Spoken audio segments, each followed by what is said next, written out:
All right, mine's recording. Superb. So, hello everybody. Welcome to another edition of Gary and Meten Talk. And in this one, I'm Gary from Alternative Interactions, and you are Meten from Plutonic Planes. superb. So, today we're going to talk about. I know we're still in the Mercury retrograde, and boy, are we still in the Mercury retrograde. But we're going to be talking about the Mercury retrograde, what we've seen so far, and again, we spoke last time about us not being able to truly understand the retrograde until hindsight had come in on this. We might, because aren't we under Pluto's thing where we won't be able to see stuff until hindsight on what's happened or understand fully what's going on? We're in the Aries vortex. We're in the Oh, Aries that's it. vantage point, and Neptune's there. So all the planets are focused there. I'll show a chart in a minute. We'll start off with that chart, Yeah. and I'll go over So, that. so we're going to look at that. We're going to look at the 8-8 Lionsgate portal, which I think is key at this point in time to the both energies overlapping. We're going to have a look at August, what we think could be going on in August. I may even get my pendulum out on this as well.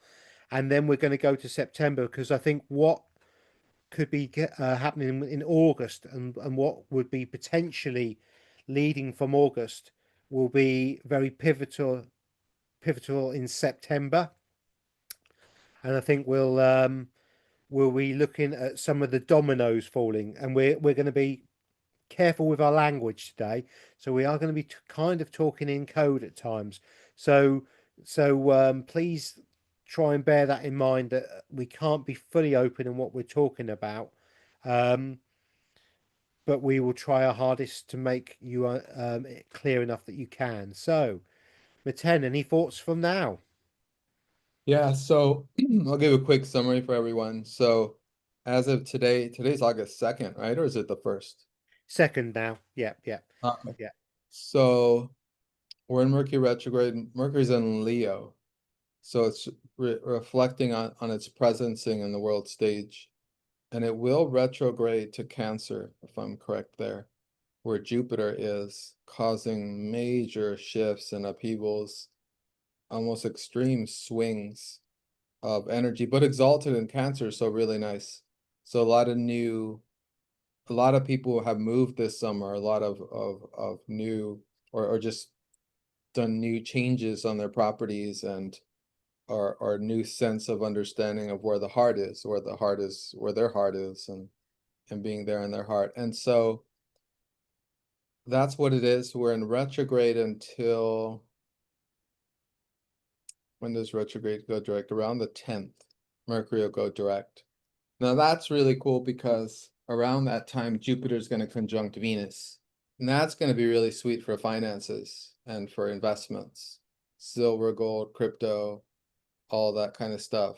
And so that's looking really nice for the month. And then also a huge shift on around the new moon, 23rd, 22nd of August. And I'll pull up a chart for that time period. And what it is the magic, the Aries vanishing point with the magic triangle will be in full effect, and that's the image I'll show. But that'll be a time to like collect, to really come back to the self. I wouldn't suggest traveling during that time because it's a time to kind of collect yourself and come back inward. And that'll be right, prepping us for the eclipses of September, which is September 7th. There'll be a lunar eclipse, and then September 21st, a solar eclipse. Now, these eclipses are in Virgo, so they're very gradual in effect, but they affect all the things you can think about in relationship to the sixth house: pets, people, everyday work, the everyday world, harvest, things like that. And this energy will be building probably around the 23rd of August. The markets could kind of start going sideways or correcting. A lot of chaos around the end of the month and throughout September. Looks like the markets will probably crash and fall around late August, and they'll be meandering about in September, possibly with a resurgence in mid-October to mid-November. We'll see. and then another Mercury retrograde around December, late December, if I'm remembering correctly. And so that's just a summary of everything. Let's go ahead and start off with talking about the Lion's Gate, Yeah, which yeah, yeah, is yeah, yeah, that kind of holiday they made up in July of 2012, although it does correspond to certain Egyptian religious dates, as well as obviously the heliacal rising of Sirius, which occurs around August 8th, 9th, 10th, 11th, around that time period. So Sirius is always highlighted during this time, and it's conjunct the sun of the US chart. So Sirius is about at 14 degrees Cancer, and the US chart of July 4th or July 3rd is right around there as well. So Sirius very important to the American destiny. And so most of the charts I did today are using Washington, D.C. as the yeah, grounding. yeah, So yeah, so let's start us off, Gary, with the 8-8. What was it? The 7-7 to the 8-8. It's just a really hot period now every year as yeah, we observe it. And yeah, so we're moving into this 8-8. yeah. So as we know, we're in Mars retrograde until around the 10th ish.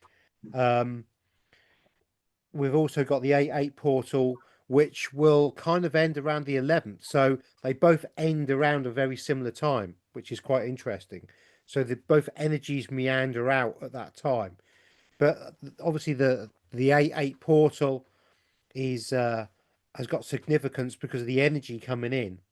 And for me at the moment, with the Mercury retrograde and the energy coming in, I think we're going to see a change, or they're going to work together in unison to create a kind of energetic change. Now, this energetic change, I think, will have more effect on people and their mentality than it will necessarily on the finances initially, but it will obviously have that roll on effect. Now, with these energies coming in with the people, I think there's going to be kind of an awakening almost. Um, I think we're all seeing at the moment a lot of people are starting to question who wouldn't have normally been questioning certain things, and they're seeing a lot of the skullduggery and shenanigans that are going on. And this kind of energy, I think, is going to be really coming in and ramping in through the 8-8 portal. And I think it could almost be like a slap round the face. You know, literally that kind of, oh my God, realization that we really are. And I'm talking worldwide here. I mean, although I've got the UK in mind because I live in the UK, I see this as worldwide because obviously we're in the 100 monkey syndrome now, where everything is a ripple effect, you know, quantum entanglement, you know, it's everything is on the line at the moment. And this will be a period where investments are made. It's probably quite a good time to certainly purchase things like solid materials like gold and silver potentially. And remember that what we're talking about here is there's no financial advice, and our show is purely for entertainment purposes only. And any such people that we refer to who happen to be um, connected to real people is purely by chance and coincidence. Just get that one out first.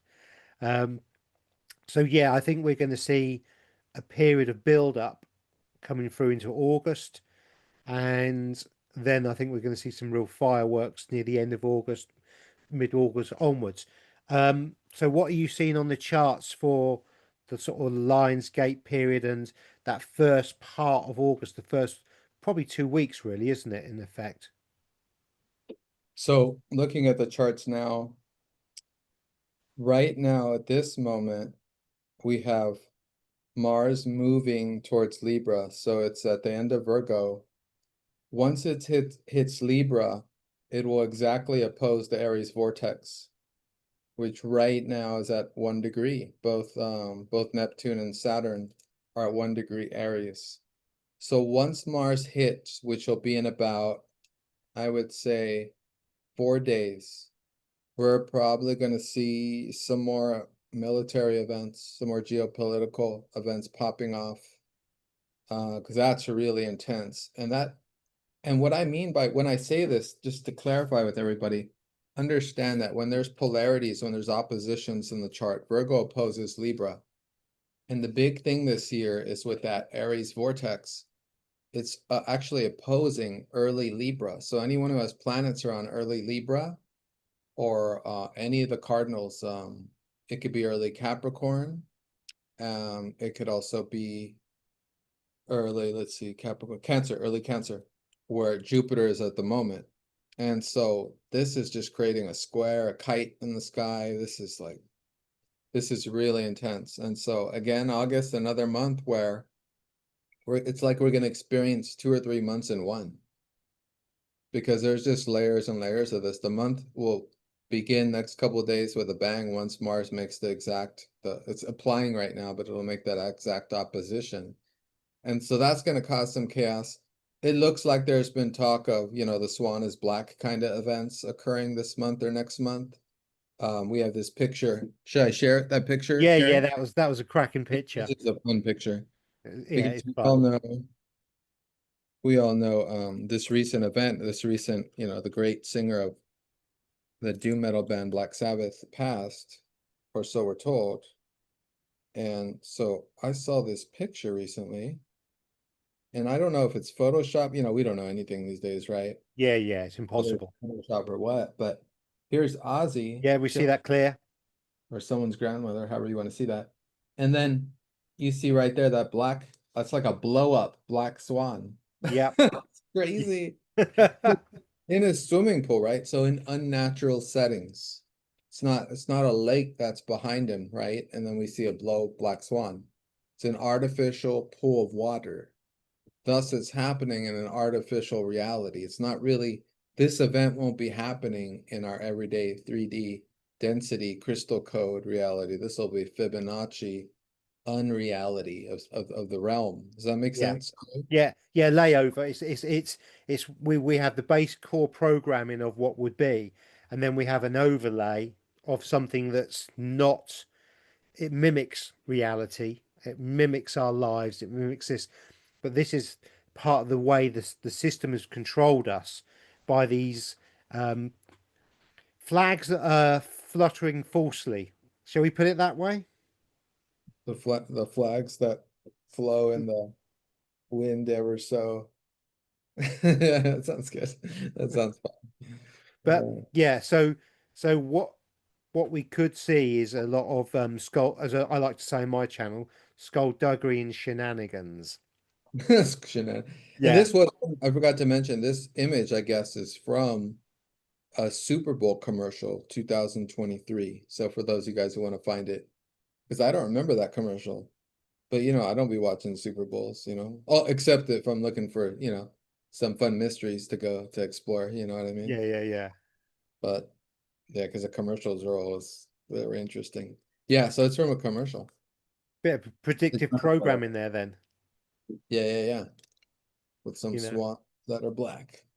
Okay, okay, so yeah, so that's the intense energy beginning the month, and then with the sun moving through Leo and Mercury's about to go Kazemi, meaning to say the Mercury's going to get burned up in the sky. So the month begins with Mercury being burned up and Mars opposing the Aries vortex.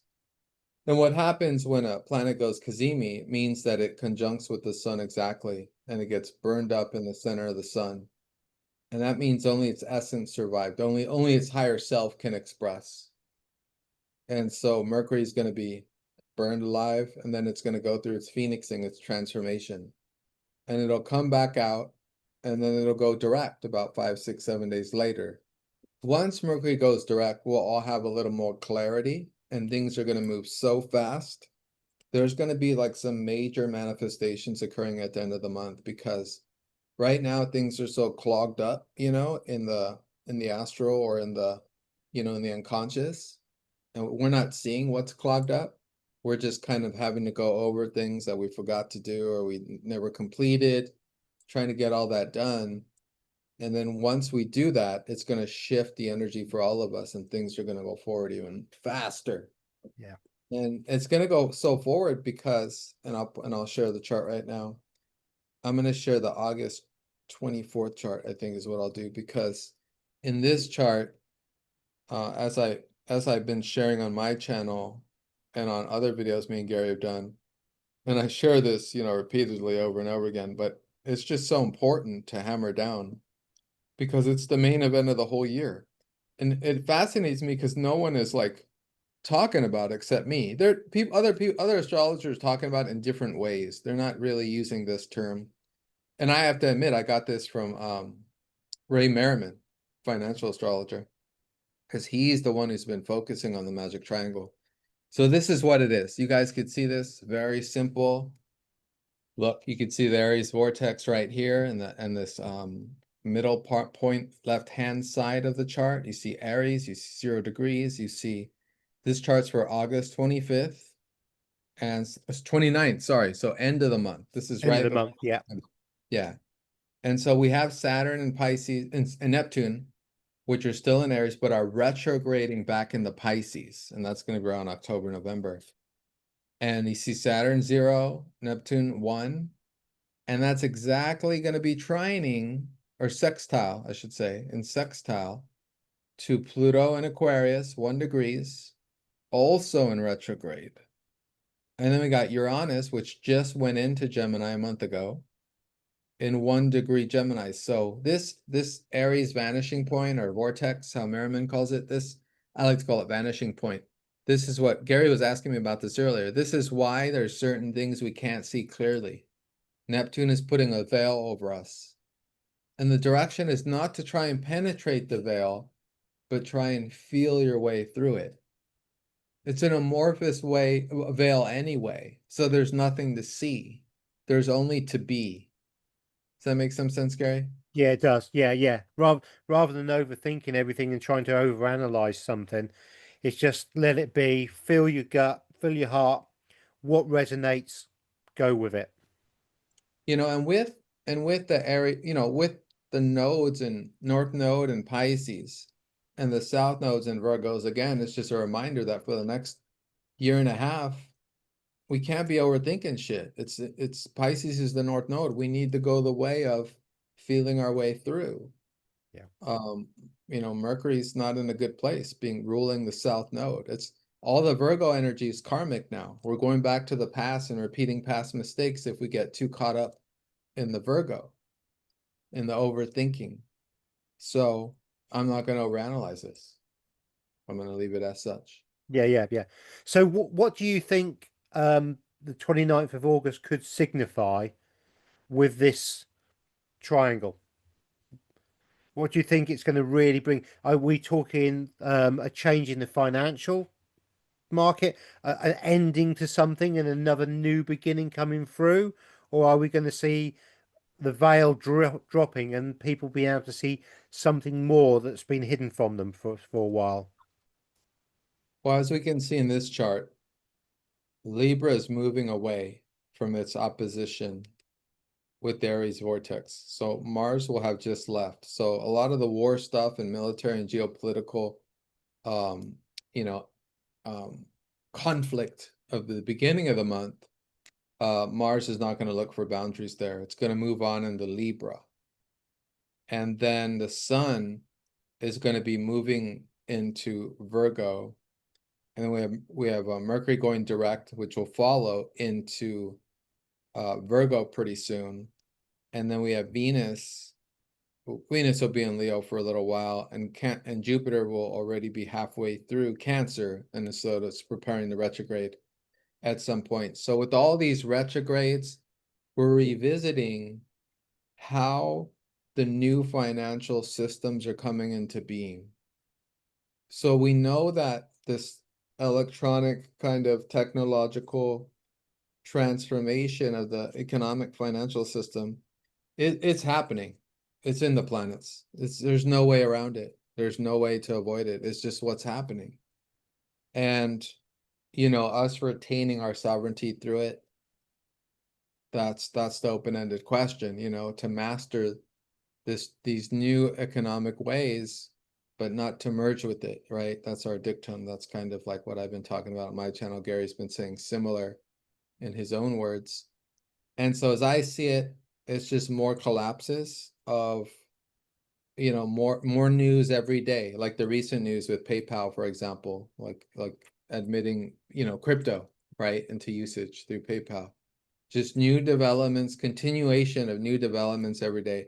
There will be some tech, um, there will be some hiccups along the way. There will be some electronic hiccups and changes that are going to be very challenging and setbacks with all these retrogrades.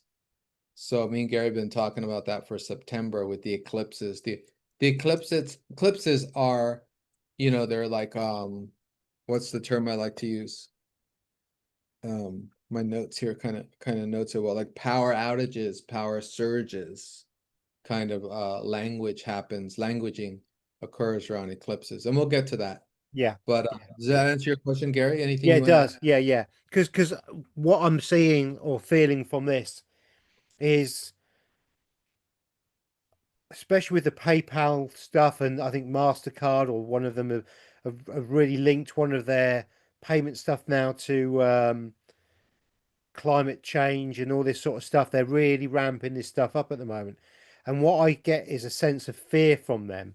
You know, this is the desperation of trying to squirrel the last bits of money and finances out of the people. You know, it's like a lemon. They're squeezing it and squeezing it and squeezing it, and they know the lemon's going to run dry at some point very, very soon. And so when we start seeing the introduction to new systems and, oh, you can suddenly do this on the here now, and oh, we're suddenly going to let you do that. Well, they had the capacity to allow you to do that 5 years ago, probably even 10 years ago. But even, Oh yeah. you know, so so the fact that PayPal would suddenly bring in something and allow people to do so, it's not a freedom thing, it's a money laundering system that they're going to use to try and trick people to invest in certain things that they want them to invest in. Because I bet it's not an open source. I bet and by what I mean by that is, I bet there's only certain cryptocurrencies that you allow to invest in that they will allow you to invest in. So it's very much a channeled, directional kind of system that has got boundaries on it all over it. Oh yeah, they've already said the 5 coins, right? The current government has already said the 5 coins that they're going to have in their vault or however they're directing it.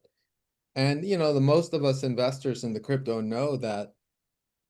I mean, it's layers. It's like we know that on some level, like the governments have started investing in Bitcoin and the banks have in the last 2 years, like just like immensely.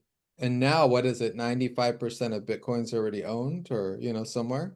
Yeah, So that makes that makes it as such. Bitcoin as digital gold and like it's running out. So a lot of us crypto investors, we're just like putting our crypto away, our Bitcoin away, and just yeah, going, I'm just gonna take it offline.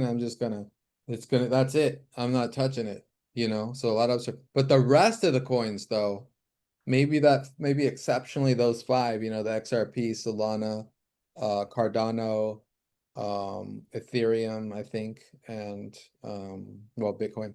Accepting those, I think we all know that all those coins are gonna, once this bull run of 2025 is done, they're just gonna be gone again. 80%, drops, but yeah. Bitcoin won't drop that far ever again. No, no. Maybe 30, maybe 20%, maybe 30, but it won't be dropping any more than that. No, I do see a huge revaluation of the bubble. And certainly something that's very interesting with Bitcoin that came up the other day when I was looking was the fact that they're now talking about that some of these Bitcoins that have been held by people that haven't moved for a long, long period of time, they're talking about breaking into those vaults and reissuing those coins. Now, yeah, and the article actually said that what's the guy Takeshi, somebody who's meant to be the guy who invented Bitcoin, the Japanese guy. Oh yeah. Satoshi That's it, Naramoto. Satoshi. Yeah, Satoshi Naramoto. Yes, whatever the name is. We That know it's just a name. We know it's just a name Yeah, given. yeah, yeah, yeah. Yeah. Whatever the No, you don't. Japanese made up name is for the guy who was apparently his Bitcoin hasn't moved since the beginning of its inception. And they were even saying that they were considering breaking into his account and reintegrating that Bitcoin back into circulation. Now, at the point in which they say that, the question has to be how safe is any Bitcoin anymore? And if you take it offline and don't use it and sit on it and wait, are they actually then going to decide that because you haven't used it or it hasn't been and hasn't been in a transaction for X amount of time, which they decide, will that then mean that when you go into your wallet and you go back online to get it, that you won't actually have anything because it would have been taken and reissued? Wow. That's the level of control that we do not want to see. Good Lord. Like them deciding that because your money's not in circulation that it doesn't exist. Yes. There, that's insane. That's too much right there. Yeah. Yeah. Now, But you now know, I saw that on. they control the inroads and the outroads. You know what I mean? How it's peer to peer, sure. You know, we have our coins, that's it. But you know, I've heard now that there was someone trying to use one swap or coin swap, and they were putting up one Bitcoin, and the computer the website actually asked, "That's too much money. We need to know when you got your Bitcoin, the date, all the details on it." So it's starting. Yes. The inroads and the outroads. It's like the new airport. You know, these inroads and outroads from the exchanges. It's a new airport. It's like, okay, you know, you got to go through the thing, you know, you got to put your stuff on the conveyor belt. It's like it's happening for the money. Yeah. It's Yeah. horrible control. Well, I mean, at the point in which I think it was Larry Fink, wasn't it, and BlackRock said, "Don't buy Bitcoin," and then they went out and bought loads of Bitcoin. So, and I think JP Morgan said the same, didn't they? Don't buy Bitcoin. Bitcoin is not real. Don't do it. And while they're saying this, they're actually buying Bitcoin. So they've said this as an institution that's got a lot of power. Bitcoin dropped in value. They then went in and purchased as much Bitcoin as they could. And they do that all the time. I mean, that's what the news is for. You Yeah, know, it's what scares. They're doing it right now. There was just a big downslide, a big correction recently. And so people look at it too long, they're gonna panic sell and then they're gonna buy back in when it starts FOMOing again in mid-August. It's just, you know, I that's why I don't recommend anyone get into crypto anymore. It's like if you haven't been in it for a while and been doing your work, you know, on it and understanding that your emotions can't be involved, that you have to be centered yeah, and you have to know the game. yeah. And it is This a is game. this is the game. Yeah, You you just, you know, when it's over here, you sell, and when it's here, you buy, yeah, sell, buy, sell. And it doesn't have to be right away. It could be over periods of time. This could be a year. yeah. You know what I mean? Have you finished with the chart now? So we get a full screen so that we can see our lovely faces more. Yeah. So with Bitcoin, at the point in which we have major institutions involvement in this, for me personally, being very, um, I think contrarian is the word. I have contrarian views. I don't trust them. And as soon as something has the fingers of the Khazarian mafia controlled banking system all over it, and they're then putting limits on how long you can hold something before they'll potentially come in and steal it off you, that for me is the end of the I mean, what Bitcoin was initially sold as, and again, what do we get? We get something sold to us as something, we buy into it, and then further down the road, they change the rules on us. I mean, it's like in the UK now, pensions, okay? This is just an example of government skullduggery, and the government, let's be fair, is just an offshoot of the banks. What the bank tells the government to do, the government does. Yeah. They're all pawns. There's no, the Prime Minister I hate to say it as much as Trump as well. No prime minister or president in any country fundamentally has power unless they're given it by the bankers or the mafia that controls that system. Okay, and that's just a fact. And I don't wish to upset anybody in that fact, but it's a fact, you know. So Trump will have a little bit of wiggle room, but only so much wiggle room. And in the UK, we saw that when we had a prime minister called Liz Truss, who got voted in by her party, tried to do what she had said she was going to do for her party being voted in, and the banks pretended to crash the economy so that she was kicked straight out, but only 2 or 3 days after she was entitled to get her full pension.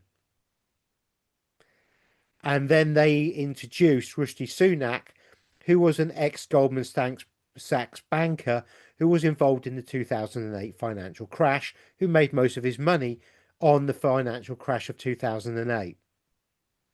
Right?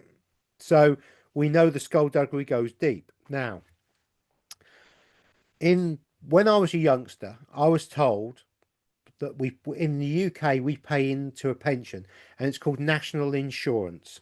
And fundamentally, every time you get a wage check, the government takes X amount of it out and puts it into a pension pot for you when you retire. Okay, sounds wonderful. Well, for women, it was always 60 years old you could retire on a pension, and it's not a big pension; it's a small amount, but it's just enough if you've paid off your home and you've done everything and followed the system to the letter, that you should just about have enough to live on. Okay, it's food money fundamentally, and just about bill money if you're lucky, no more. So women, it was 60 years old to retire, and men, it was 65. They've now changed it without consultation, illegally, to women to 65. Men have been now put up, I think, to 72. But the kicker is that men or women at 65 and men now at something like 68 will only be entitled to 25% of their pension pot until they reach 72. So the pension pot that I was told I'd get at 65 years old is now going to something like 68 years old. And when I hit 68 years old, I'm only entitled to 25% of that small amount of money until I reach 72, when I can have all the money. Now, the contract that I had with the government from the age of 16 and working to now in 50 years, I'm 50 years old or just over, that's now changed. And what we're seeing is exactly the same example with Bitcoin and any other controlled system on the digital way it's controlled. Now, this is why I'm a gold and silver component. I push it all the time, because if you buy gold and you buy silver and you have it delivered, and it must be delivered to you, okay? And remember, guys, it's not financial advice. But if you have gold or silver that you purchase and it's delivered to you and you hold it in your personal capacity in your hand, there is no third party counterparty risk. Nobody can turn the internet off and take it or stop you getting it. No one can decide that you haven't used it for so long and they're going to take it off you. You physically hold it in the palm of your hand. And let's be fair, and we've talked about this before, that Bitcoin and all the coins are derivatives of gold and silver, but not backed by gold and silver. So, although you could potentially cash your Bitcoin in if they allowed you to, put it in the bank if they allowed you to, from the questions that Meten was just talking about. How long have you had it? When did you buy it? You know, all this sort of stuff. You've then got to ask the bank nicely if you could then buy the gold from the bank, to go to a bullion dealer to buy the gold. So you've had to get permission to sell the Bitcoin. You've had to get permission from the bank to be allow you to buy gold from a bullion dealer to then take that money to physically hold it potentially, which for me is a control system. It's just another control system. But at the point in which you then hold that gold, they have no control over you, because you can do whatever you want with that gold, and you can sit on it for as long as you want, silver as well, and there's nothing they can do about it. You have just taken yourself out of their system. Your wealth is in your own hand, and you are not beholden to somebody who you do not know controlling you. Now, what are your thoughts on that, Meten? I mean, that's like, you know, all the outer planets are in air right now. So this whole new economic system, this whole economic system is where the energy is going. It's like lifting us up from the rooted ground and off ground. And I, for one, want to, well, I shouldn't say it like that, but it's like I like to look at both sides of the street, you know? I mean, of course, we got to be rooted in gold and silver. I mean, like that's just practical common sense. Like silver has utility, Yeah. and the amount of silver that's available, and just what it is, man. It's like it's the what's the word for it? It's the cognitive dissonance that has manipulated us to think that, oh, silver is always going to be low. It's always going to be low. But you had spoke about in one of your videos about the 15 to 1 that it's always been. And now it's like, 3,000 years. yeah, 3,000 yeah. years, it's 15 to 1. And so it's like they're mentally conditioning us to think of silver as something always like 100 to 1 the gold or something, but it's not so.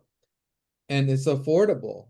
Anyone working can afford to get silver and to have that. And why not? Like that's just something that can protect us, protect and being rooted in the earth, being grounded. See, I'm into definitely like the both directions of it. We need to be cosmically connected, but grounded in the earth at the same time. We need both those energy connections.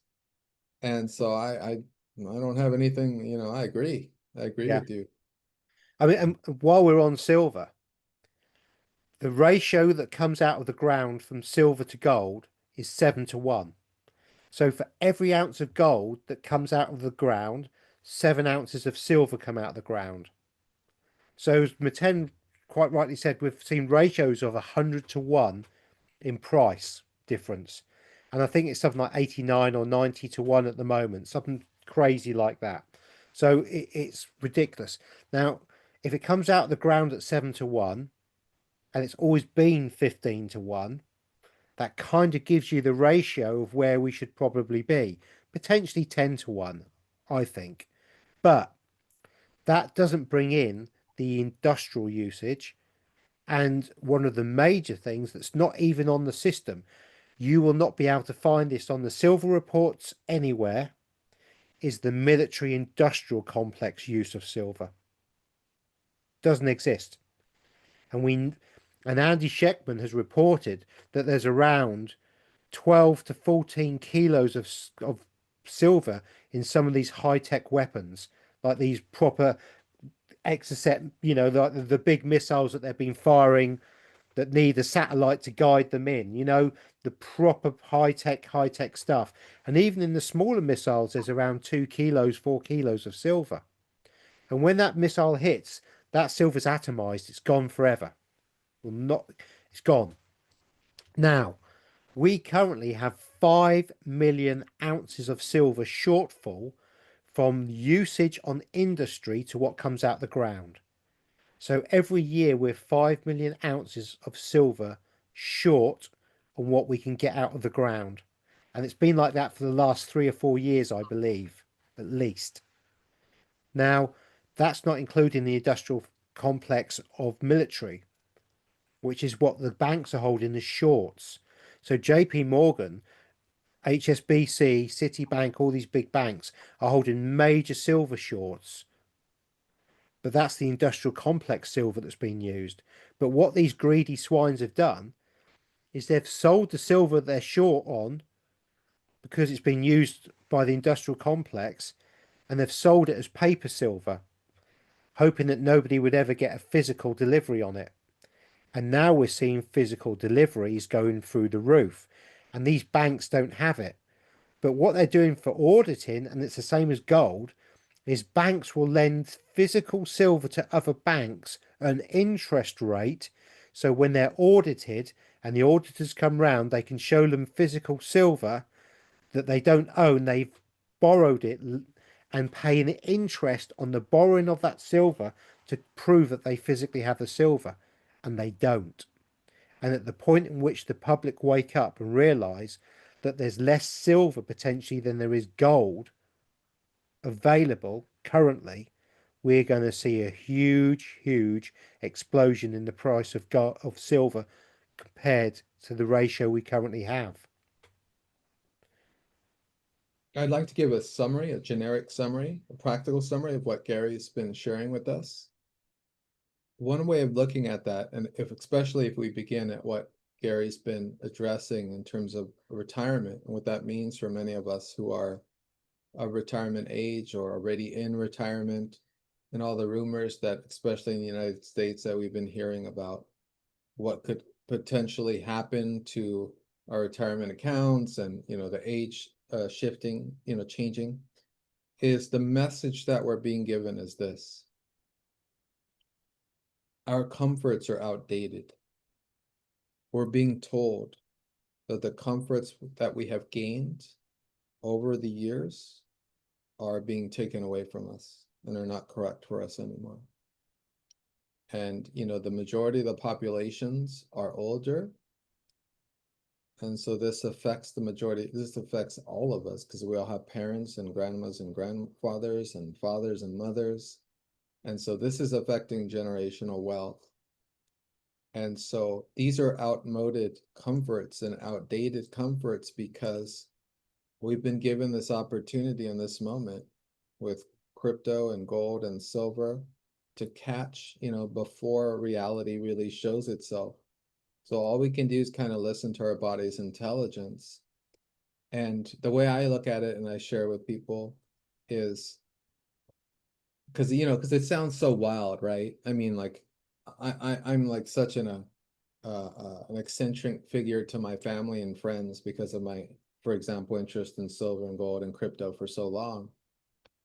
And yet that's an amazing opportunity compared with this area over here where all the opportunities have been taken away. They're gone now.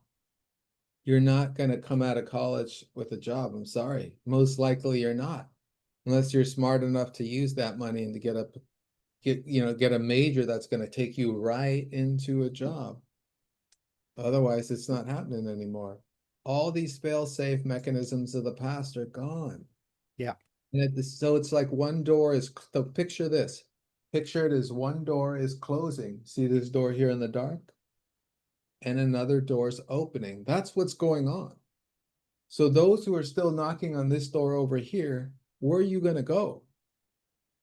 I mean, I definitely support being with the earth and being practical and going the way of nature in the wild if that's what you choose. I think that's awesome. I love the idea of welding and all that stuff. But the stars and the planets are flowing in through another doorway now, another archway. And if we can master that, then perhaps we can help set it up so it's not so controlling. Yeah.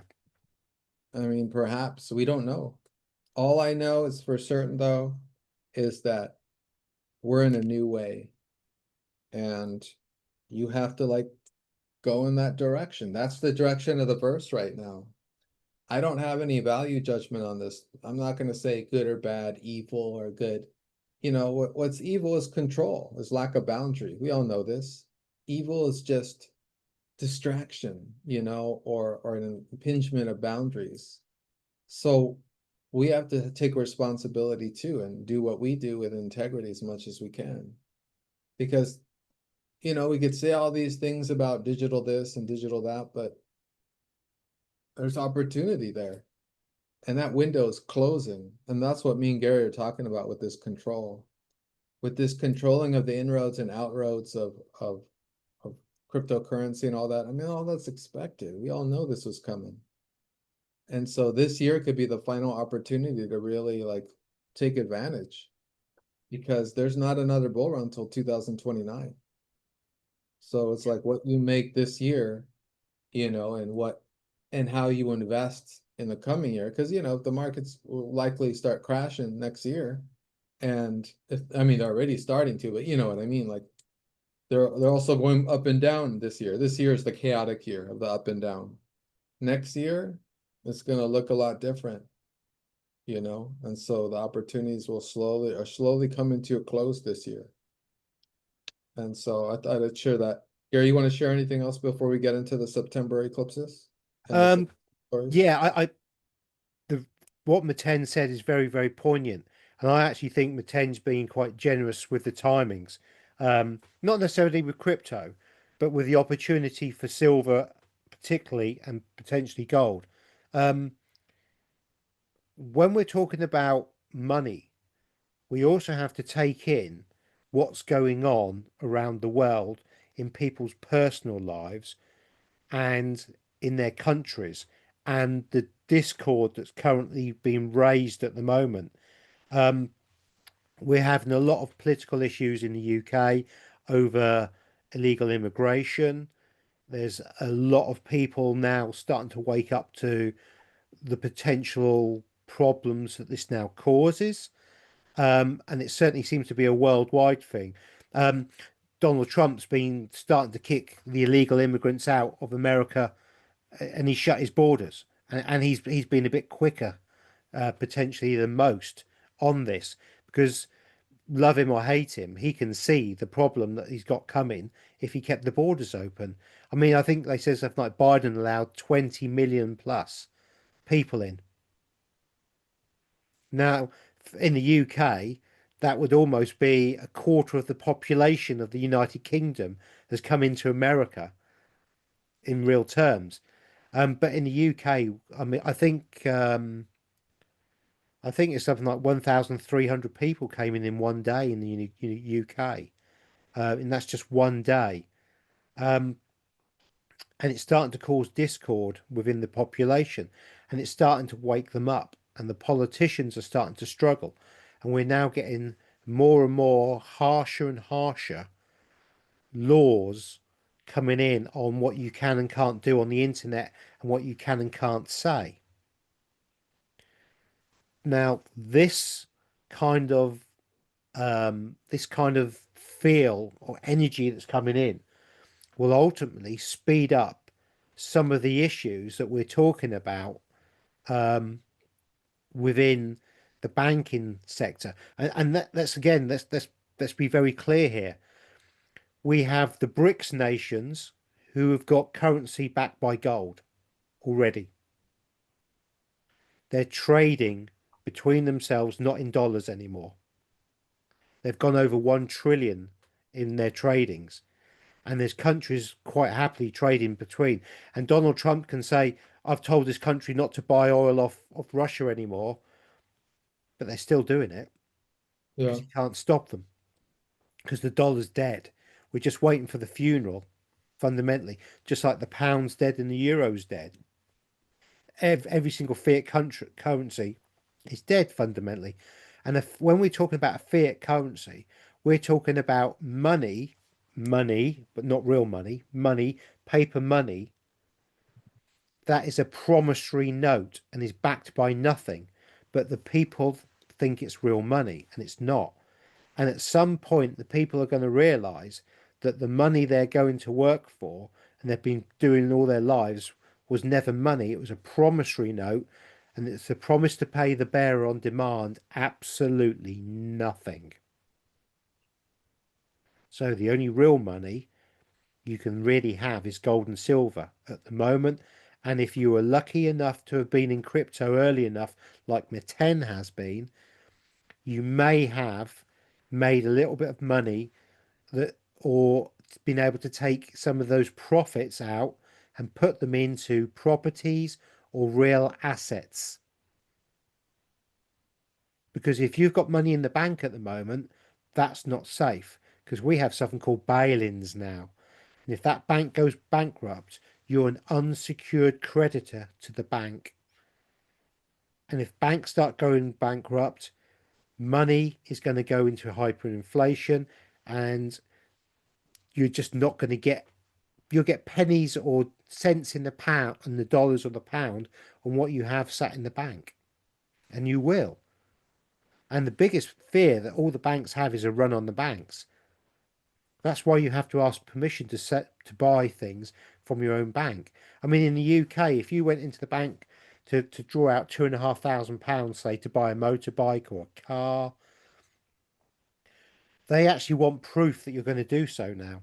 They want to see the advert of the vehicle that you're going to buy before they let you have the money. And then you have to wait 2 or 3 days.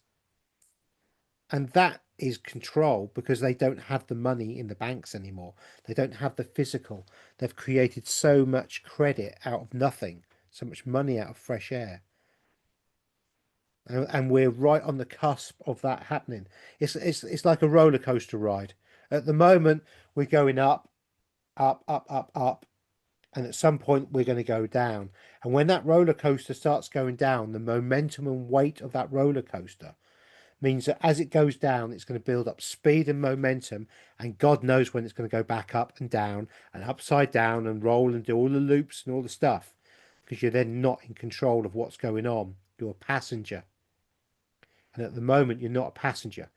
There's a window during this August month where and certainly probably into the beginning of September, when you have an opportunity to secure your future generations' wealth by holding a handful of real money.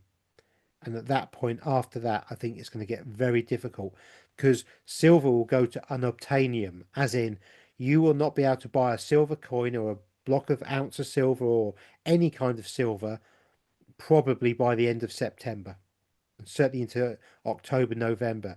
You won't be able to buy it anymore, because it's not that it's going to be too expensive to purchase. There will be physically none available. And gold will go very quickly in the same way, because when people realize and we get the mass awakening that the money is a fiat currency, it's backed by nothing, they're going to want to exchange it for something that's tangible. And that's when we get the hyperinflation, we get the collapse. Now, in August, I see the beginning of many, many issues. Tarot by Isabella has just done a very, very good August preview. And Richard Cardinal also did a very good August preview. And they're all saying the same things, and I'm seeing the same things as well. But we're going to get discord within the public. The masses are going to start to wake up, and the genie in the bottle could be broken, and that gene is going to come out, and it's the control mechanisms of the problem reaction solution that comes after that could be the problem. And that's what I think we're going to see financially. We're going to see a lot of issues, and we're going to see a lot of skullduggery by those in control, because don't forget, they control the media, they control the banks, they control every aspect of your life fundamentally. And so we're going to get lots of those flags that are fluttering falsely coming in to try and create things. As Meten beautifully showed us, we have Ozzy Osbourne with a black swan in a fake environment.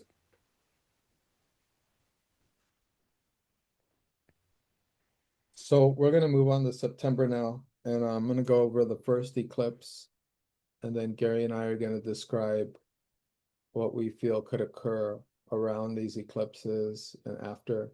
Certainly, there's an interim period between eclipses, which is not the greatest time to do anything too intense. Anything you need to get done prior to September would be a good time to get things done before September 7th, whether it's surgeries or, travels. It's good. I mean, you could still obviously travel during the month, but it's good to do it prior to the eclipses, probably between the period of August 10th to September 7th. And so we have the first eclipse September 7th. I only did a chart for the September 21st eclipse, so I'm just gonna share a little about the September 7th eclipse. This one will be a lunar eclipse, so it'll be a full moon eclipse. And so this will be, and so let me discuss this for a second. This will be helpful. So Virgo, both of these eclipses are in Virgo. Let me double check that though. Just the actually the one that's happening in the first one could be a Pisces eclipse. So let me double check to be sure. But think about these eclipses in the sense that the themes that rule Virgo. Obviously, it's ruled by Mercury, so it's the mind. So these are karmic forces like coming back to be dealt with, being that the South Node is in Virgo. And let's see, so the first eclipse will be September 7th. Yes, it'll be in Pisces, 15 degrees. And let me pull a chart for that.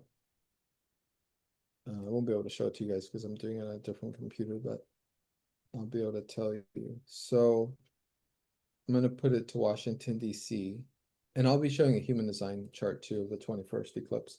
I'm putting more import on the 21st eclipse because that one falls right just a couple minutes pretty much before fall equinox, which is a very intense time period. Okay, so I'm just going to set city. And okay, so for the September 7th eclipse, that'll be in Pisces at 15 degrees, and it'll be opposing Virgo. So if you have planets around there, especially Sun in Virgo, those born around that time, a couple days prior, a couple days after, good time to not do anything for 3 days, stay at home, hide out, have food delivered to you. I wouldn't leave the house if I were you.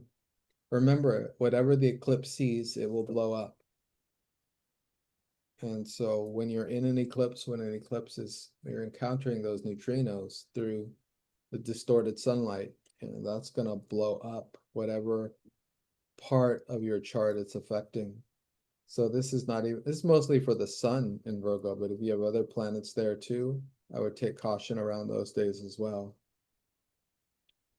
And so it's a full moon, so it's a polarity. So, the usual thing to expect with eclipses is, as I was saying earlier, is what's that term I like to use? Power surges and power outages. Usually a full moon is a power outage and a new moon is a power surge, but it could shift. And it depends on the aspects with the other planets. Now, Virgo rules health, it rules people in general, jobs, bureaucratic jobs, healing jobs, it rules diseases, it rules just the everyday, pets as well, it rules. And a Virgo eclipse is, as a full moon, it's something that's gonna bring something to a head, obviously. So there'll be things occurring in the geopolitical and financial. There'll be more and more effects occurring around this time. And we're seeing this already happen in layers. And the layers that we're seeing, we've already gone over a couple of these. We'll continue to see alliances between tech and government nations in order to create this new electronic economy. There are going to be power moves emerging from, the different countries, that are lining, and that will affect our daily sovereignty. And then, of course, digital identity is going to be continued. We're going to see that as it progresses in its technology and its attempt to usurp our inroads and outroads of how we exchange money with each other. And we're going to continue to see this. But with the eclipse, there'll be some kind of blowout around September 7th. And then from September to September 21st is that period between the eclipses, very sketchy period. Not a period to do anything major like get married or buy a house, or it's just not a good time for that. There's anything you do and watch it pass. If you're trying to buy a house or sell a house or marry or just something big around that time between the eclipses, it will not go well because all of those energies are going to be carried into your whatever it is your plans are, whatever it is you're doing. So I'd be very wary and wait till after September into October. Now I'm going to go ahead and share the September 21st Can I just chart. but just before Yeah, you yeah. share that, can I just there's something that come to Yeah. mind. Because I obviously look at different aspects as well, just not necessarily money. Now, I've got my pendulum today, and I've actually got a desk, so I won't move my hand in any way, shape, or form. So up until the 7th, I think we're going to get a lot of public discord. Am I correct in this? And so Oh, it's gone asking. clockwise. So we're going to get a lot of public discord. Okay, so the public are going to get really upset. Okay, now when it goes clockwise, it's a yes. Anti-clockwise, it's a no. Okay, and if it can't answer, it'll just swing this way. Now, I'm seeing something that just came into me while you were talking about the 7th, right? And you said it won't go well between that gap between then and the 21st, 22nd of September. Are we going to see the government make some very, very bad decisions that affect them? Yeah. So what I'm getting, and I'm getting flesh of the goose, is the government are going to start doing something that's going to create their downfall worldwide. I think we get 100 monkeys effect on this period. Um, I felt it, but I hadn't known why, and you've just like dropped a couple of pieces in. So will governments around the world be forced to show their true faces during this period, and the public see them for what they really are? Yeah, that's hitting my arm. So what Meten was saying about when you get if you got married and it was bad energies, it bring it through the entire period of that marriage. I think we're going to see from the build up of energies coming from the Lionsgate portal all the way through to the 7th of September. There's going to be a build up of things going on, and around the 7th, we're then going to start to see governments and financial. Are we going to see financial institutions making the same mistakes as the governments? Yeah, and we are. Okay, 100% we are. So something's going to happen, and I don't know what, that's going to trigger something financially and governmentally where the mask is going to fall from for the public's view. This is going to cause an awful lot of discord, and there are going to be times when you really don't want to be out in groups of people that could be doing things that you shouldn't be doing. And I don't want to go any deeper than that. You know what I mean. There's going to be upset and anger and frustration. Now, the this is something that I feel very strongly about, and I hadn't understood why, but Meten just doing those charts and just explaining that, it just drops some stuff in. So sorry, Meten, about that. But this is going to be probably, as Meten has quite rightly said, the end of the window of purchasing things that you have the opportunity to. So carry on, please, Meten, and share that chart, because the 22nd or 21st, 22nd of September is key to something else I think is going to be happening.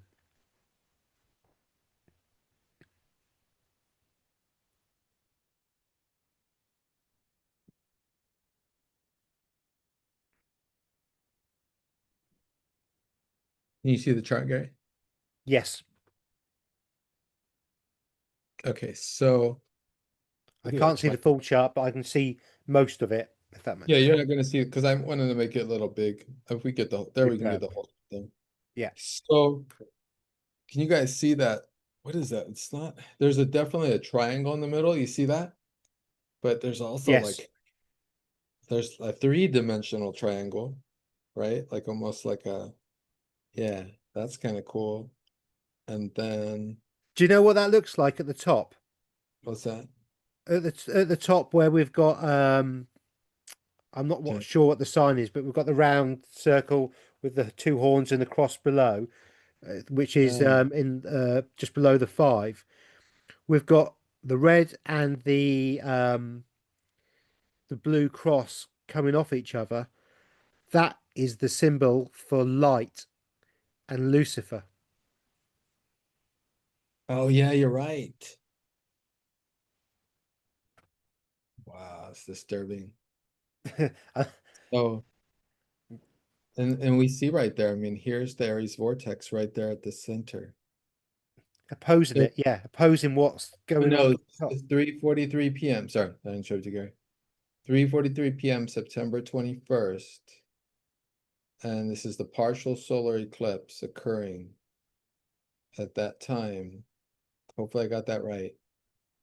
On the chart here, it's not exact actually, because it's right about to happen. It's like a moment before. The moon is 28 degrees here, 59 seconds. So one more second and it'll be right on it. So it's pretty exact. And this is what the chart looks like. The planets, moon and sun in Libra, and Mercury in Libra. No, sorry, moon and sun in Virgo, and then Mercury in Libra, Venus in Virgo, Mars in Libra. Wow, this is real intense. I didn't know Mars. Well, Mars will be closer to Scorpio, actually. Mars is about to enter Scorpio on this chart.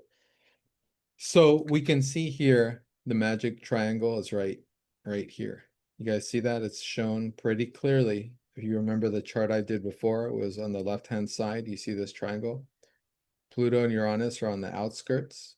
The midpoint of Pluto and Uranus is actually the Aries vortex.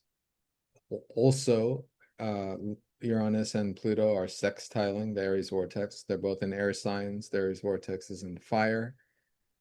You could see the North Node here, not too far from the Aries vortex at 18 degrees Pisces. And you could see Chiron here at 26 Aries. Chiron will be going retrograde, which is revisiting a whole wound for the spiritual awareness of all of us. So it will be going retrograde soon after in October, November, if I'm remembering correctly. And so that's all right there. And then we have Jupiter moving its way through Cancer at 21 degrees. And that's slowly approaching, but it'll retrograde before it does. So it's approaching Leo, which would oppose Pluto in early Aquarius at some point. It's going to be happening next year.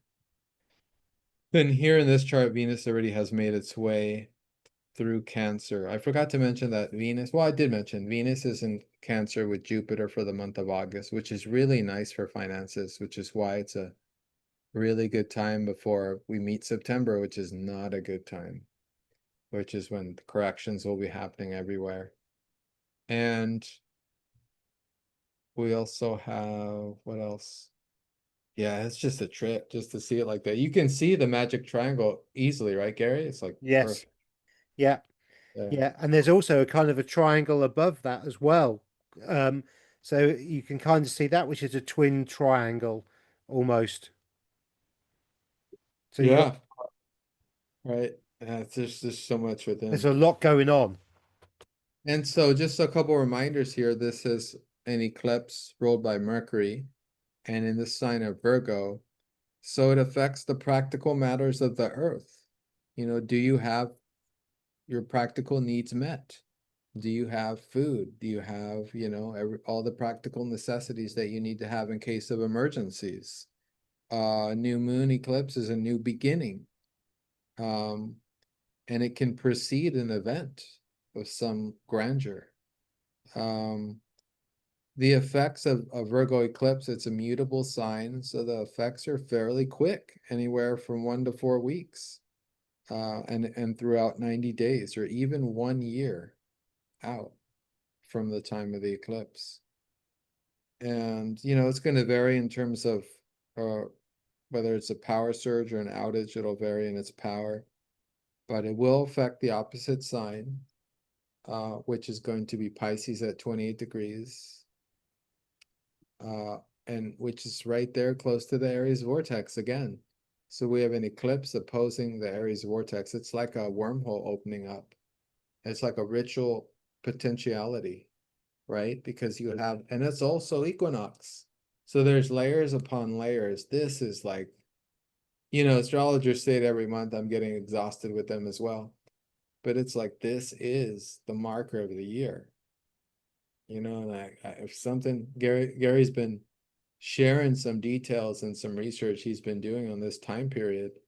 And, as soon as he told me, I was like, well, I'm not surprised, because this is like the most pivotal point of the year, really. We have everything in action here. We have a magic triangle, we have the Aries vortex, and we have eclipses, all on fall equinox. It's a partial eclipse, it's not a full, so it's not a full moon eclipse, it's a new beginning. Will we know what's going to be beginning? No, we're going to be in the dark.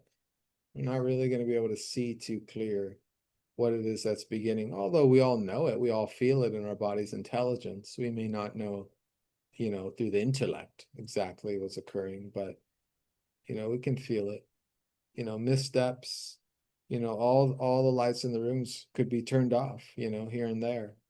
And we're groping our way in the dark is really what it is for September. And with new clarity to come in October, November, so it's not all bad in the sense, we're still very powerful spirits that are guided by our higher selves, not necessarily always by our own visual eyes or the paper bag we wear over our head with, the five senses.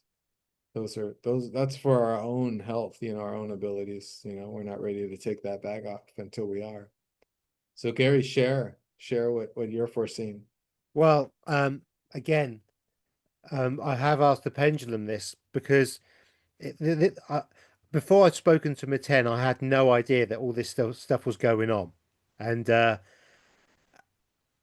there's a good while ago now. I mean, it could have been 2 or 3 years ago. I can't remember now. But Jason of Archaics did a video, and he was talking about films that have the 22nd of September and the 23rd of September, depending on where you live in the world, time wise, where they all had disasters and lots, I mean, I think he went through something like 20 or 30 different films and TV programs. So I've got my phone here just to read a couple, just that are all disasters, things going on, things that are endings, very important, endings. Okay. So don't focus on what the disaster is, it's the ending part that's really important. So, friend of the end of the world, it's an asteroid on the 23rd. Julia and Julia is a meteorite on the 23rd of September. Deep Impact is the 22nd. Even Almighty, when they had the Noah flood thing, the comedy type one, that happened on, the flood was meant to happen on the 22nd of September. Knowing, which is the Earth is destroyed by a solar flare on the 22nd to the 23rd of September. Little Shop of Horrors, September the 23rd. Tomorrowland, 23rd of September. Now, they're just a few examples that we pulled up very, very quickly, thanks to Mel. I remember watching the video. I can't find it. I can't, it's Jason's done so many, it's very difficult to find.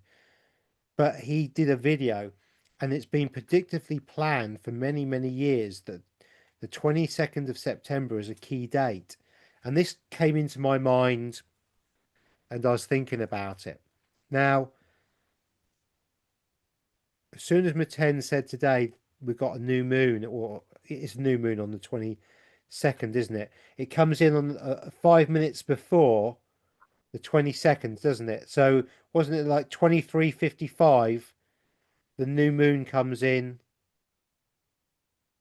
Did you say that? It was, Where I need to look at I was looking at that date for a particular city, so yeah, yeah, yeah. because But we can just say though confidently that the partial eclipse is occurring on September 21st before the end of the day, but the what do you call it? Not the eclipse, but the fall equinox will be the day after. on the Yeah, 22nd. yeah.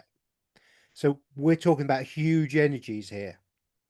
Meten clearly said endings of things. It's going to be an ending of something and the beginning of something else. And I think he's really onto something there. Okay. So I'm going to ask my pendulum a few questions on what I think. Okay. Now, on the 22nd of September, around that period, is Meten right that we're going to see the beginning of the endings of certain things? And I'm getting a yes. Are we going to see the beginning of the end of governments around the world as they begin to fall? And I'm not saying they're going to fall on that day, but what we're going to see is potential issues.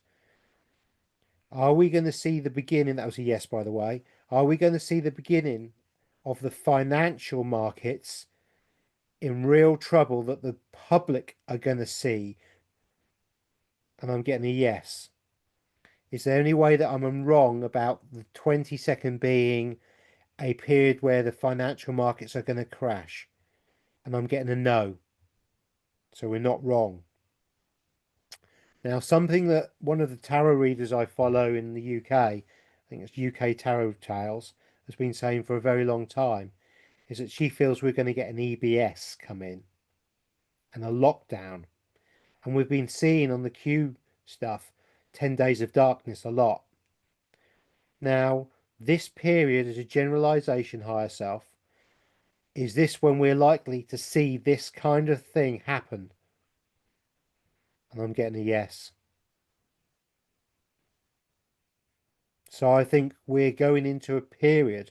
This is almost like a portal of period in time when we're going to see the beginnings of something really, really important happening. Because the show that Meten and I did, the first one on the money, we looked at, was it the end of October, wasn't it, from memory, when there could have been a financial crash or some kind of change in the financial system? We were looking at October. Um, I it can't could have remember been the either date now. October. Yeah, I haven't looked at a chart since then. No, So, but it was October, wasn't it, for the reset as such or a potential issue that was going to be caused from that. And I can't remember if it was oh yeah, yeah, I got it. I got it. Okay, so October 6th will be a full moon, and October 21st will be a new moon. We looked at some other dates too, but those are just the significant markers right now that I could see. so, and I'm getting flesh of the goose on this one. So the Oh yeah, yeah, sorry. We were looking at the 21st because that new moon is ruled by Libra. And so that means Venus is going to rule that new moon and that rules finances. So right, that's a new financial level. and that was the 21st of October, wasn't it? Correct. So is Meten correct with his charts that the 21st of October could well be, oops, it slipped off my finger, could be is this the beginning of the financial crash that the public are going to see and a new system being brought in? I'm getting yes.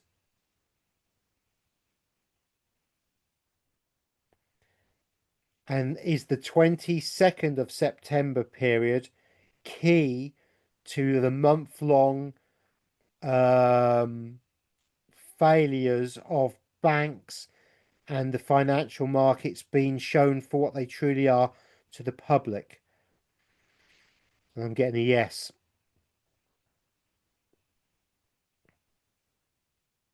Now, we're not saying it's going to happen like a switch, bang, bang, bang, bang, but the energies indicate. So, is there any way that the banks will not crash by the end of October? And I get a no. So by the end of October, are you saying to me, higher self, currently on this timeline that we're on, that the banks will, or some banks will collapse and we will see major financial issues like we've not seen before. Yeah, and it's actually hit my arm. And now that I look at the charts, I'm seeing Chiron in Aries, 24 degrees, directly opposing the sun and moon in Libra for that new moon. So it's a painful new moon with Chiron and Aries. It's like some egos are going to be put out of, some noses are going to be pushed out of joint, you know? Some egos are going to be stepped on. And then looks like Saturn will have retrograded into late Pisces. And that will be affecting late Virgo, but Venus will already be there in Libra, actually. Okay, so Mars will be conjuncting Mercury. So people are not going to have patience. People are going to just like we're going to do it this way. Bam, that's it. There'll be no forethought. People are just going to think, oh, we're just going to do it. And it'll be underhanded because it's in Scorpio. It'll be hidden. So there'll be hidden moves with Mars right there, exactly conjunct Mercury. Hidden power moves. And that's going to exactly be trining Jupiter in Cancer. Well, not, sorry, 4-degree orb. It's going to trine Jupiter in Cancer, which is bringing extremes, you know, bringing like all, putting all the energy this way or that way, you know, a lot of energy, a lot of extremes. And yeah, this is an intense chart. This is the chart we looked at, I think, when we did our last. But yeah, October does look, that new moon looks pretty powerful Yeah. and possible for some kind of new direction, new clear direction. And now we've got the kind of the clarity of the Mercury retrograde that we're currently in with the Lions portal, changing societal ways of looking at stuff. The cloak of deception is beginning to fall from the public's eyes. We're then going to get potentially the 7th of September more exposure. The governments are going to get more and more desperate. The banks are going to get more and more desperate, more extreme, which could then cause even more discord between the public and governments. We then get to the 22nd ish, where we have the potential of, I think, that we could lose internet. We could lose the internet around that period, and we could go into an EBS situation to try and calm the public down. It could be the 10 days of darkness that we've been told about for many years in the truth movement. Could be. I'm not saying it is. It could be. And then we're gonna come out of that, and the financial system's gonna really be on its knees. It's going to go to some kind of other system, and then there's going to be knee-jerk reactions from the financial systems and in the backgrounds of the Khazarian mafia that are going to be trying to to refloat what they need or what they want to do, because their power is going to be slipping like sand through their fingers, and they're not going to be able to control it anymore. I know that sounds quite crazy, but Pendulum, what I just said is that a very likely course of what could happen? And I'm getting a big yes. And so just to kind of amplify what Gary's saying in a practical way, given that Virgo insight and given the eclipses, the Pisces and Virgo eclipses, being that the nodes are in the Virgo Pisces polarity as well, it's going to be really important to consider making September a month where you really focus on your health. I mean, keep your blood sugar balanced, you know, 3, 4 small meals a day, maybe. If you have blood sugar issues, exercise, don't overdo it, just a little every day, you know, depending on your type, obviously, and authority and and just really take care of yourself, make sure you have all the foods you need at home, just in case for disasters and things, as we're still kind of on tsunami watch. with Jupiter in Cancer. That means extremes with the water levels, especially geographically in many different countries. Can I just interrupt there? Yeah, You're talking about water. What is our financial system based upon? currencies, the currencies of the water, the currents of the water. It's a good one. Good reminder there. Usually after this eclipse too, there could be droughts because this is fall equinox. So this is all about the food, what's the result of all the food and all the thoughts we planted in during the Aries vortex. What is the results of that during this time? We have the harvest during this period. So making sure you have all the tools you need, the food storage, water, have drinking water on hand, extra, and especially health regarding the liver, the pancreas, the colon, the spleen. These are all areas related to the Virgo eclipse because the Virgo relates to digestion and all those organs. And so definitely take care of yourself during the month of September. Maybe quit sugar for a month, that's always a good one, to kind of clear yourself out. And there's a lot of great supplements coming out now where you can like clear plastics out of your body, and stuff like that. So, And parasites. and parasites as well. And so get on that. Not really a time to do, the best time to do cleanses, of course, is March, and April.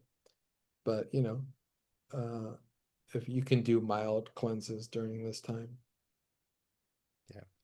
The other thing that sprung to my mind, with the help from the magic genie behind the curtain, is I just said about water, didn't I? And currency, and the banking industry is based on the bank is the river bank, isn't it? And it all goes back to all that.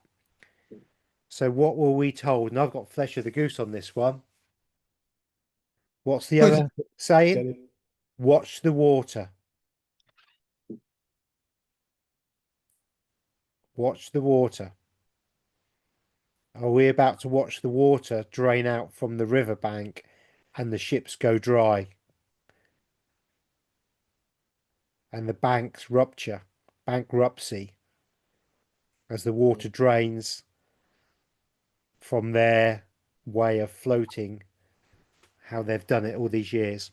If that, those that have watched or understand what the straw man is about, and language, how it's been used against us by the Admiralty law. The law of the land is not the law of land. Law should be land, air, and water. But it goes to the Cestui Act, where we all pronounce, certainly in the UK, dead over sea. So every single person after 7 years after the Cestui Act of 1666 declared every single English person as a dead entity, so that corporations could then deal with them under their Admiralty law. And that's when, it wasn't many years later, I think it was 1680 something, potentially, when the Bank of England was then formed. And so it all leads on, you get this period of time, then another period of time that balances. Um, yeah, and it's all water related. And are we about to see the waters drain? I wonder. Wonder, one wonders.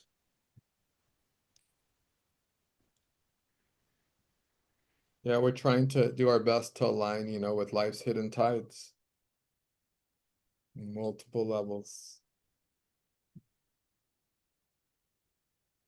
So anything else, Gary? Is that it? Have we? No, that's it really. I think we've dropped enough bombshells and potentials. And please bear in mind, have no fear.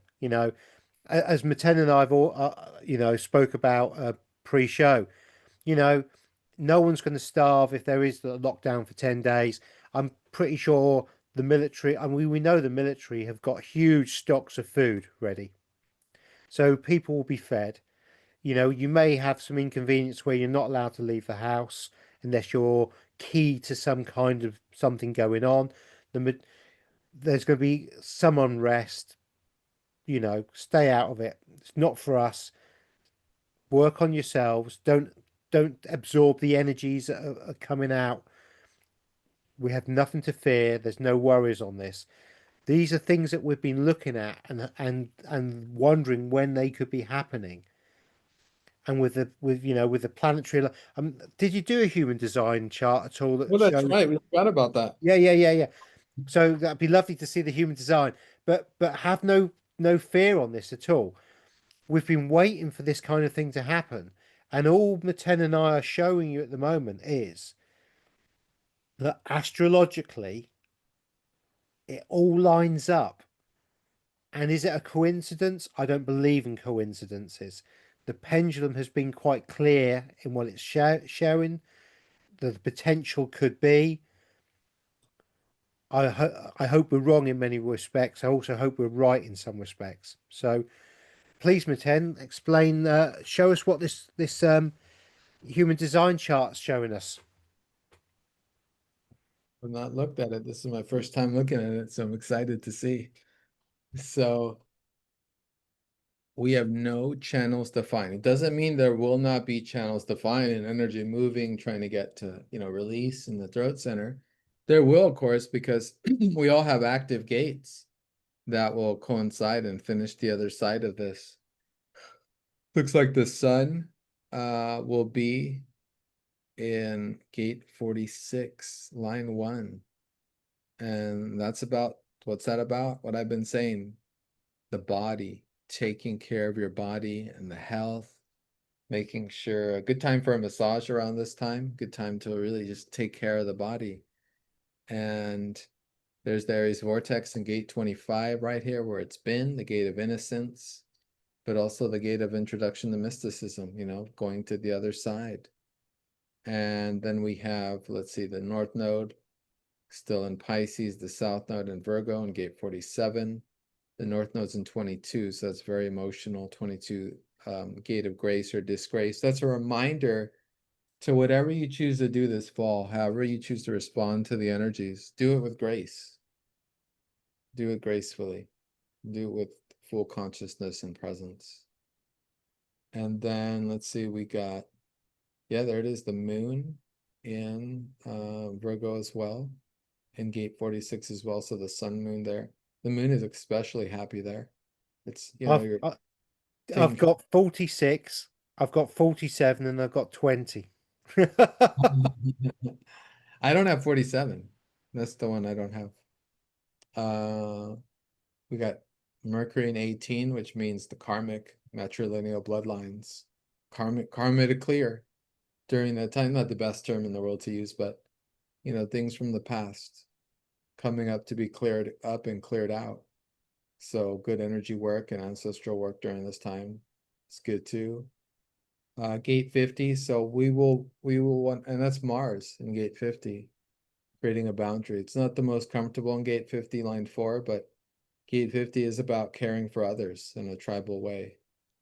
And of course, we got Uranus in the 20, giving us our simultaneous mind learning to handle paradox, learning to be okay with paradox and contradiction and full presence in the moment. And then we got Jupiter's in 62. At this point, I'll have moved on from gate 15, which was the love of humanity down here. And it'll be in gate 62, which gate 62 is about formulating correct speech and communication. And there's gate 47, Virgo, overthinking, the South Node, overthinking things. And gate 59, who's in 59? Is that Pluto? No. At this point, Pluto will be retrograded into gate 60. Interesting.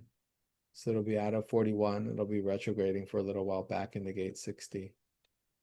And if that connects with the 3, then that creates moments where sudden things occur, not on your timing, but when they do. And so that's out of our timing, becomes out of control. And let's see what else. Yep. Saturn's in the vortex. And it's a Venus that's in gate 59. In gate 59, this is the channel of art and creativity and reproduction. So it could be a lot of children being born around this time, eclipse babies, you know. So we'll see and watch. And any comments about this, Gary? No, it looks. I mean, the fact it seems very spread at the moment, and I have quite a few of I have quite a few of them. It's quite interesting. It was very interesting. Was it that you said the 50 is the one of change or endings, or and we can't control the timings, so it could 60. 60. 60. So it could be very much in the case of it's buckle up, buttercups, and go for the ride, isn't it? And just accept, we can't overthink this. We just got to go with it because a lot of this will be completely out of our control, completely out of our control. And we have to accept that the greater good is coming in for us to transform, you know, into what will be. Yeah, human design likes to say it's our that we're the passenger in these vehicles, that the personality is just a passenger, can only observe, and that the body's intelligence is what guides the way, each of us having our own personal authority. And that's what really guides the roller coaster ride that we're all on.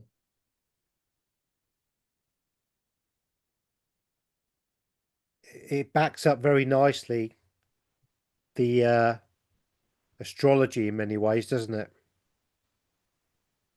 Yeah, yeah, because I mean, this is really powerful marker here with the Aries vortex and vanishing point being in this Aries gate of the 25, because you see it's pointing towards the 51.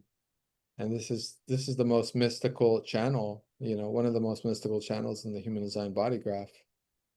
And it's about the other world, the other side. And there's the 51. Those with the 51 will be completing this channel.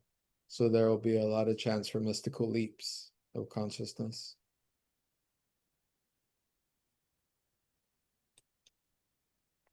Fascinating, fascinating. And as we get closer to that period of time, I'm sure that more and more will become apparent, and the human design of your own personal will then come in more and more, and you'll be able to see and feel what's really going on, and perhaps even from the little nuggets that we've given in this show today, help you understand and foresee what could be. All right, sounds good. Thanks everyone for watching. Thank And you. check out Gary's channel, Alternative Interactions and Mind Plutonic Planes. Please do. And for those that have watched to the end, I will not be publishing this on my channel for a few days because I've got some other bits and pieces lined up. So again, if you want to see, you will obviously have seen this on Meten's, but often with Meten's work, Meten will publish this a few days before I do. And so I will be advertising this, and it's part of the way I work with Meten.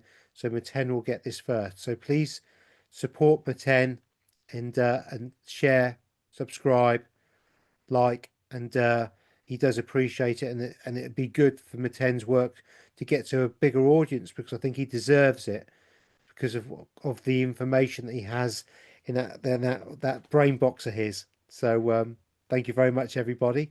Thanks so much, Love, light, Gary. and blessings. Thanks, everyone. Bye. Bye bye.